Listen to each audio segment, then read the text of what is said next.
Hello বন্ধুরা, আসসালামু আলাইকুম। কেমন আছো সবাই? আশা করি ভালো আছো। আজকে আমি কিছু ডিজাইন করে পিঠা বানিয়েছি, তো ভাবলাম আমি আমার বন্ধুদের সাথেও শেয়ার করি। পিঠাগুলো বানানোর জন্য আমি এখানে আলু চালের আটা নিয়েছি, আর এই পিঠাগুলো বানাতে আলু চালের আটাই লাগে। তো আমি কড়াইতে পরিমাণ মতো পানি দিয়ে পরিমাণ মতো লবণ দিয়েছি। এখন পানিটাকে ভালোভাবে সেদ্ধ করে ফুটন্ত পানির উপরে আমি আটাগুলো দিয়ে ভালোভাবে সেদ্ধ করে নেব। আর আটাগুলো ভালোভাবে সেদ্ধ করতে হবে, কেননা সেদ্ধ না হলে পিঠাগুলো ভালো হবে না, হাতের সাথে আঠা হয়ে লেগে যাবে। তো আমি আটাগুলো ভালোভাবে নেড়েচেড়ে সেদ্ধ করে নিয়ে মথে নিয়েছি। মথে নেওয়ার পরে আমি আটাগুলো থেকে ছোট ছোট লতি বানিয়ে নিয়েছি। এখন এই লতিগুলো দিয়ে আমি ডিজাইন করে পিঠা বানাবো। আমি খেজুর গাছের কাটা দিয়ে এই পিঠার ডিজাইনটা করেছি। খেজুর গাছের কাটা দিয়ে এই পিঠাটা করলে অনেক সুন্দর হয়।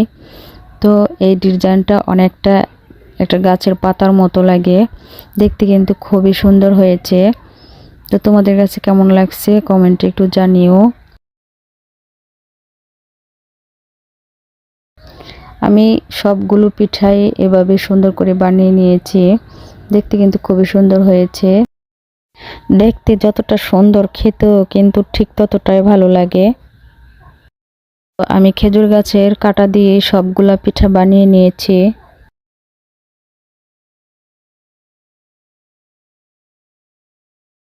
তো আমি তোমাদেরকে আরও কিছু ডিজাইনের পিঠা দেখাচ্ছি। তো সেগুলো তৈরি করার জন্য আমি দুটো চিরুনি নিয়েছি। তো ওই পিঠাগুলো চিরুনি দিয়ে তৈরি করতে হয়। এই পিঠাগুলো দেখতে অনেকটা শামুকের মতো দেখতে দেখা যায়, সেজন্য এই পিঠাগুলোর নাম শামুক পিঠা। তো আরও অনেক রকমের ডিজাইন রয়েছে। এই পিঠাগুলো বানানো হয়ে গিয়েছে, দেখতে কিন্তু খুবই সুন্দর হয়েছে। এটা হচ্ছে আরেকটা ডিজাইন, দেখতে অনেকটা কোরের মতো দেখা যায়, এটাও কিন্তু ভালো লাগে দেখতে। এই পিঠাগুলো কিন্তু খুব ভালো হয়েছে, দেখতে খুব সুন্দর লাগছে। তো এই সবগুলো পিঠাকে আমরা শামুক পিঠা বলে থাকি, দেখতে অনেকটা শামুকের মতো মনে হয়। তো সবগুলো পিঠাই বানানো হয়ে গিয়েছে, এখন ভেজে নেওয়ার পালা। তো অন্য একটা ভিডিওতে আমি তোমাদেরকে কিভাবে ভাজতে হয় সেটা শেয়ার করব, এবং ফাইনালি কিভাবে খেতে হয় সেটাও শেয়ার করব। আর আমার ভিডিওটি তোমাদের কাছে কেমন লাগলো কমেন্টে জানাবা। ভালো লাগলে লাইক কমেন্ট করে পাশে থাকবে। আজকে এ পর্যন্তই, ভালো থেকো সবাই।